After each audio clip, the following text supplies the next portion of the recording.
Bienvenue à tous dans notre exploration du marathon. Ah oui, le marathon. Un monde de détermination, d'endurance et de Et de Kikawa. Yuki Kawachi. Ce coureur japonais est une véritable légende, vous allez voir. Oui. On le surnomme le roi de la constance du marathon. Et pour cause, il a couru un nombre incroyable de marathons en moins de 2h20.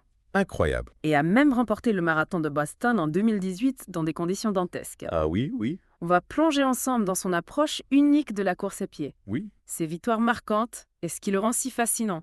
Yuki Kawachi, il défie les attentes, n'est-ce pas? On pense souvent que pour exceller au marathon, il faut être un athlète professionnel à 100%. Oui, Mais lui, il nous montre qu'on peut concilier une carrière, une vie normale et des performances de haut niveau. exactement. Et c'est ce qui rend son histoire si captivante. Commençons par ce marathon de Boston 2018. Oui. Imaginez pluie torrentielle, vent glacial D'accord. et des coureurs parmi les meilleurs au monde. Pas vraiment des conditions idéales pour un record personnel, n'est-ce pas? Absolument pas. C'était une course d'une difficulté extrême même pour les élites. Oui, Mais Kawachi, lui, s'est accroché. Ouais. Il a puisé dans ses réserves, a fait preuve d'une ténacité incroyable oui, et a finalement dépassé le champion en titre Joshi Kiwi oui. dans le dernier kilomètre. Incroyable. Une victoire arrachée de haute lutte dans des conditions dignes d'un film. Exactement. Et ce n'était pas sa seule performance exceptionnelle, bien sûr. Non. Il a aussi terminé les 6 World Marathon Majors, Oui. ces marathons mythiques qui attirent les meilleurs coureurs du monde. Ah oui, les World Marathon Majors. Boston, New York, Chicago, Berlin, Tokyo, Londres. Tout à fait. Il les a tous courus et a décroché la médaille Six Star Finisher, Oui, une récompense réservée à ceux qui ont accompli cet exploit. exactement. Pour les héros du marathon. C'est un véritable témoignage de sa constance et de sa détermination. Oui. Mais ce qui le distingue vraiment, c'est ce record du monde Guinness. Le plus grand nombre de marathons courus en moins de 2h20. Vous imaginez? C'est déjà un exploit de courir un seul marathon en dessous de cette barre mythique. Oui, Mais lui, il a fait plus de 100 fois. plus de 100 fois. C'est ça. On parle de plus de 42 km à chaque fois, à une allure incroyablement rapide. Oui. Comment est-ce humainement possible? C'est là que la question de son approche unique de la course à pied devient vraiment intéressante. Oui. Il ne suit pas les programmes d'entraînement classiques des athlètes professionnels. Non. Il a son propre système basé sur une discipline de fer et une connaissance approfondie de son corps. C'est vrai, il a même déclaré qu'il écoute son corps plus que n'importe quel programme. Oui, Fascinant, non? tout à fait. Mais avant de plonger dans les détails de sa méthode, Oui. j'aimerais qu'on revienne sur cette victoire à Boston. Oui. Elle en dit long sur sa mentalité. Ah oui, absolument. Hein? Remporter un marathon dans de telles conditions, c'est bien plus qu'une simple question de préparation physique. C'est un témoignage de sa force mentale, de sa capacité à gérer la douleur, la fatigue, le doute, et à continuer à avancer malgré tout. Bon, on sent qu'il y a une dimension presque philosophique dans sa façon d'aborder la course. Il ne court pas seulement pour la victoire, mais pour se dépasser, pour repousser ses limites. Exactement. Il a cette soif de défi, cette volonté de se prouver à lui-même qu'il est capable de réaliser l'impossible. Et c'est peut-être ça le secret de sa constance exceptionnelle. Et... Cette flamme intérieure qui le pousse à donner le meilleur de lui-même course après course. Exactement. Mais comment fait-il pour entretenir cette flamme tout en jonglant avec sa vie professionnelle? Ah! C'est la question qu'on va explorer dans la prochaine partie de notre immersion dans l'univers de Yuki Kawachi. Oui, absolument. Alors, reprenons le fil de notre exploration. Oui. Vous vous souvenez, on parlait de la flamme intérieure de Kawachi, cette force qui le pousse à courir marathon après marathon. La question est comment l'entretient-il? Surtout en jonglant avec une carrière à plein temps. C'est vrai, c'est un aspect fascinant de son histoire. Oui. Il ne vit pas la vie d'un athlète professionnel lambda. Non. Il a un travail de bureau, des horaires fixes, comme beaucoup d'entre nous. Oui. Pas vraiment le quotidien d'une star du marathon, n'est-ce pas? Pas du tout. Et c'est justement ce qui le rend si unique.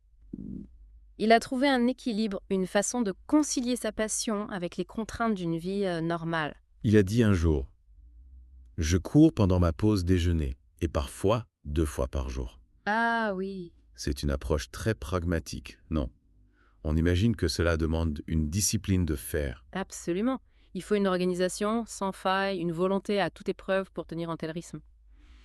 Mais il n'y a plus que la discipline. Oui. Il y a aussi une profonde compréhension de son corps et de ses limites. C'est vrai, on a évoqué cette idée d'écouter son corps. Oui. Mais concrètement, qu'est-ce que ça veut dire pour un coureur comme Kawachi Eh bien, il ne s'agit pas de suivre un programme d'entraînement strict à la lettre. Il adapte son entraînement en fonction de ses sensations, de son niveau de fatigue, de sa récupération. Oui, C'est une approche plus intuitive, plus personnalisée. c'est presque un dialogue permanent avec son propre corps en quelque sorte. Oui, on peut dire ça comme ça. Mais comment arrive-t-il à maintenir un niveau de performance aussi élevé avec cette méthode?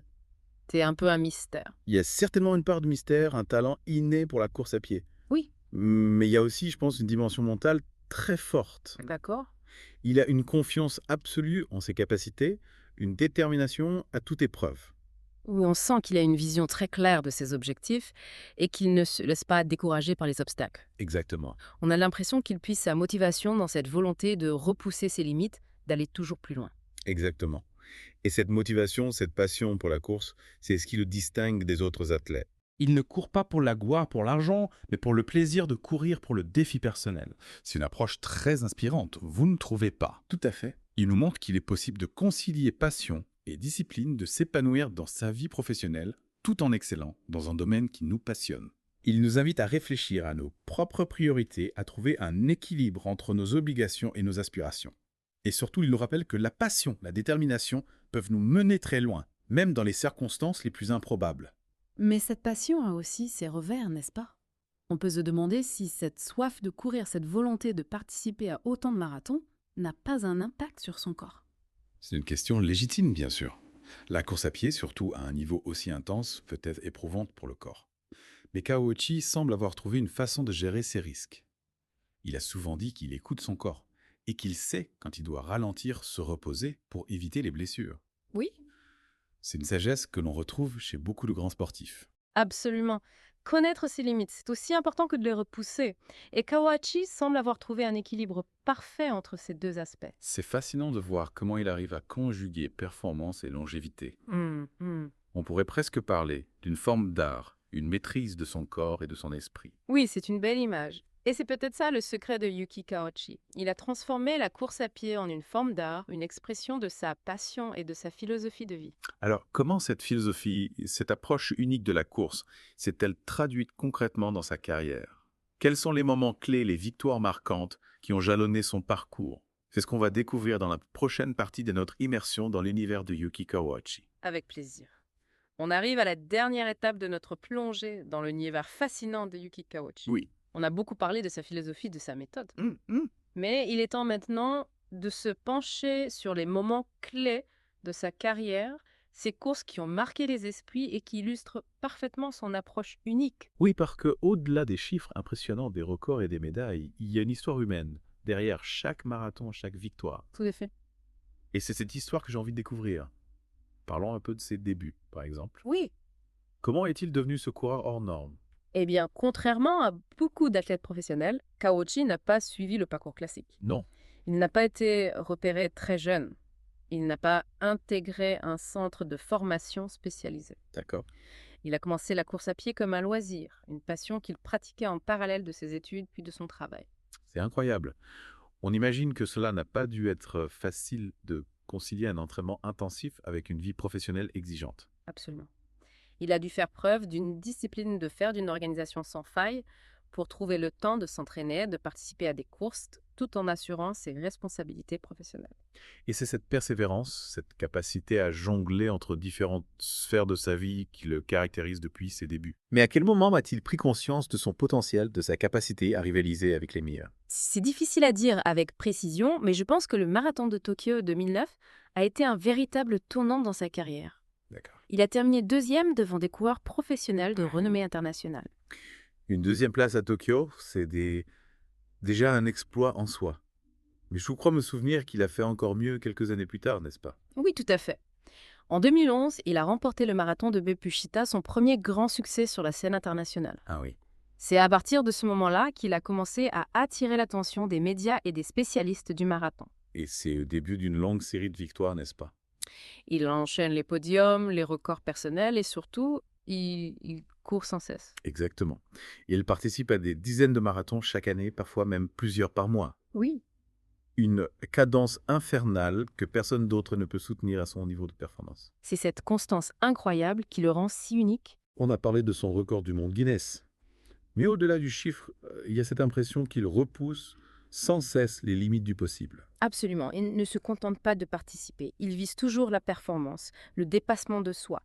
Et c'est cette soif de défi le motif qui le pousse à continuer à courir année après année. On en revient à cette idée de flamme intérieure, cette passion qui l'anime depuis ses débuts. Ah oui. Et cette passion, il l'a transmise à des milliers de personnes à travers le monde. Il est devenu une source d'inspiration pour les coureurs amateurs, les professionnels, et même pour ceux qui ne courent pas du tout. C'est vrai, il incarne une certaine idée du sport, basée sur le plaisir, l'effort et le dépassement de soi. Un modèle pour tous ceux qui cherchent à réaliser leurs rêves, quel que soit leur domaine. Alors, au terme de cette plongée dans l'univers de Yuki Kaochi, quel est le message que vous souhaitez laisser à nos auditeurs? Qu'est-ce qu'on peut apprendre de son parcours, de sa philosophie? Je pense que Kaochi nous montre qu'il est possible de réaliser de grandes choses, même en dehors des sentiers battus. Qu'il ne faut pas avoir peur de suivre sa propre voie, de se fixer des objectifs ambitieux et de travailler dur pour les atteindre. Et surtout, qu'il ne faut jamais oublier le plaisir, la passion, car c'est ce qui nous donne l'énergie et la motivation pour aller toujours plus loin.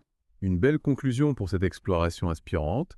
Merci à vous de nous avoir guidés dans l'univers fascinant de Yuki Kaochi.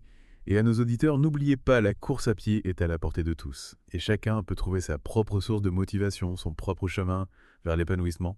À bientôt pour une nouvelle plongée dans un univers passionnant.